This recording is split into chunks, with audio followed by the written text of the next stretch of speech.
obat adalah seni. Setelah kita kemarin ngomong jenis penelitian, kemudian tempat dan waktu, populasi dan sampel, yang nomor 4 kita akan ngomong kriteria penerimaan sampel gitu ya, kriteria penerimaan.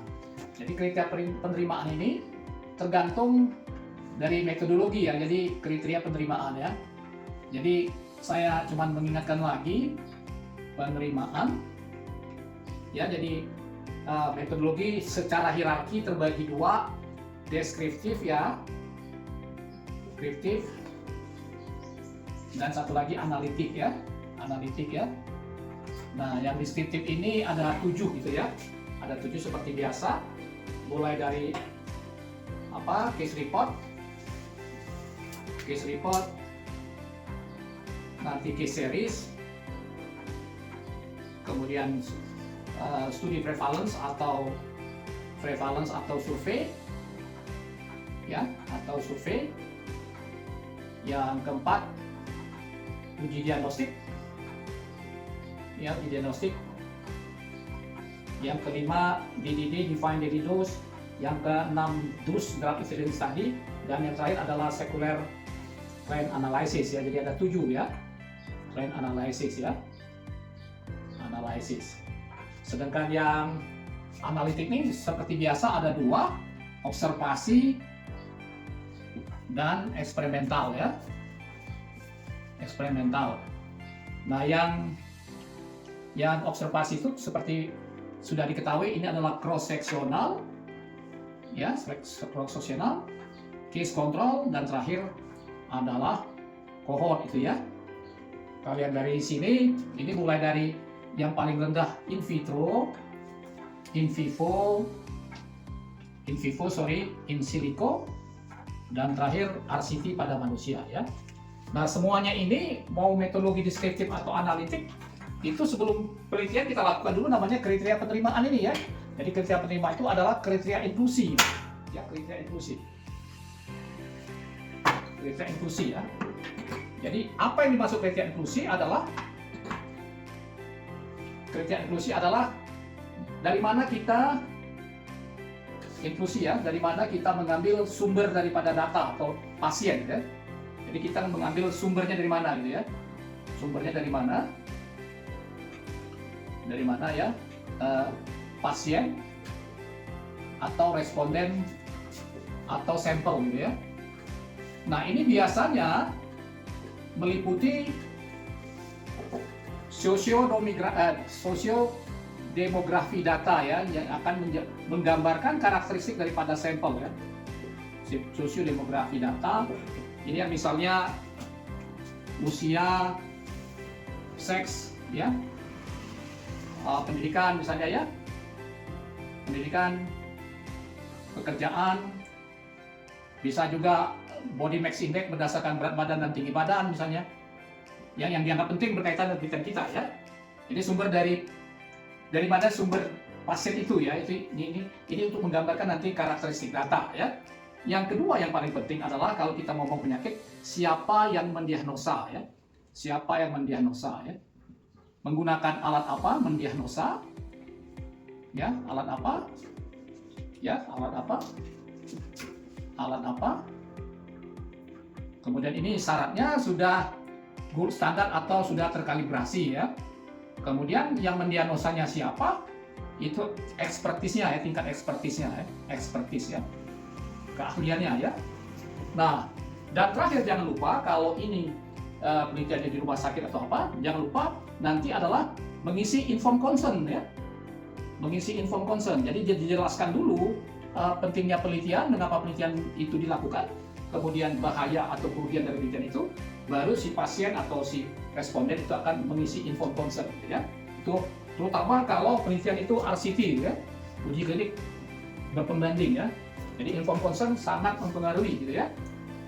Nah, kriteria inklusi seperti yang tadi saya ngomong tadi, deskriptif atau analitik ya, deskriptif analitik cuma satu ya, kecuali untuk case control dan cohort ya. Untuk case control dan cohort kriteria inklusinya ada 2 gitu ya, kriteria inklusinya ada 2. Jadi harus dijelaskan nanti kalau untuk case control itu case control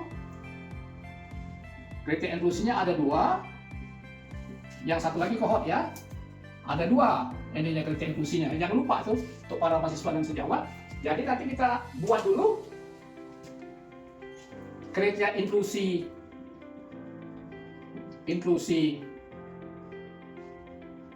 kasus, kemudian baru kita buat kriteria inklusi kontrol gitu ya. Nah ini yang mesti diingat ya.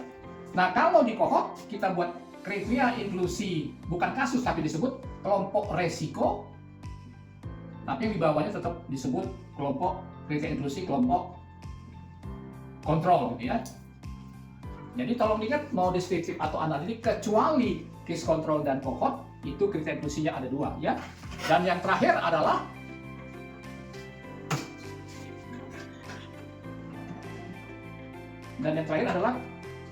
kriteria eksklusi ya. Kriteria eksklusi kalau lawan daripada bukan lawannya ya kriteria inklusi itu ya. Jadi kalau kriteria inklusi terminologinya sesungguhnya saya lupa satu ya. Terminologinya syarat seseorang atau pasien untuk ikut penelitian ya. Seseorang atau pasien untuk ikut penelitian ya. Tadi yang itu ya, untuk ikut penelitian gitu ya. Penelitian ya. Ya. Nah, tapi kalau kriteria eksklusi bukan lawan daripada kriteria inklusi gitu ya. Bukan lawannya. Jadi ini adalah definisinya itu adalah keadaan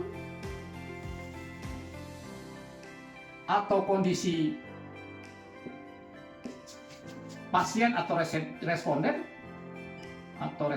yang menyebabkan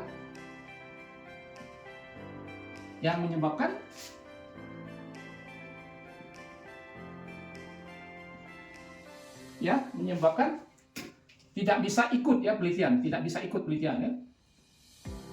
Ikut penelitian ya. Jadi ada beda ya, bukan lawannya. Kalau misalnya kriteria inklusinya laki-laki, eksklusinya perempuan, bukan begitu ya.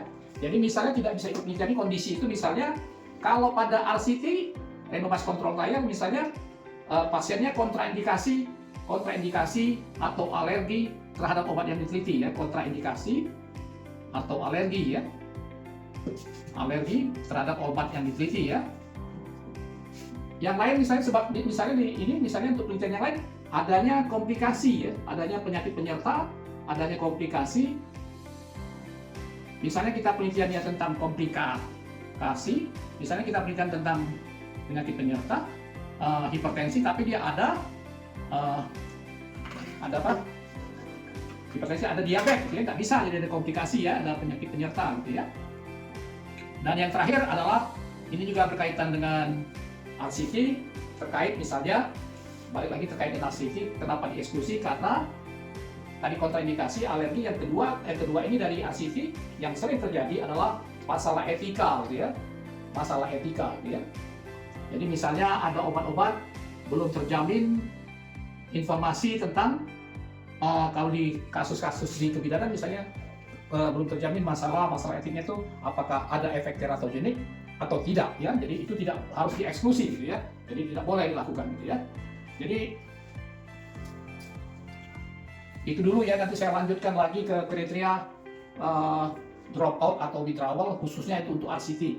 Karena yang ini inklusi dan eksklusi ini hanya berlaku untuk semuanya kecuali RCT ya. Kalau RCT dia ditambah 2 ya. Ditambah 2 RCT pada randomized control trial adanya kriteria dropout ataupun withdrawal ya.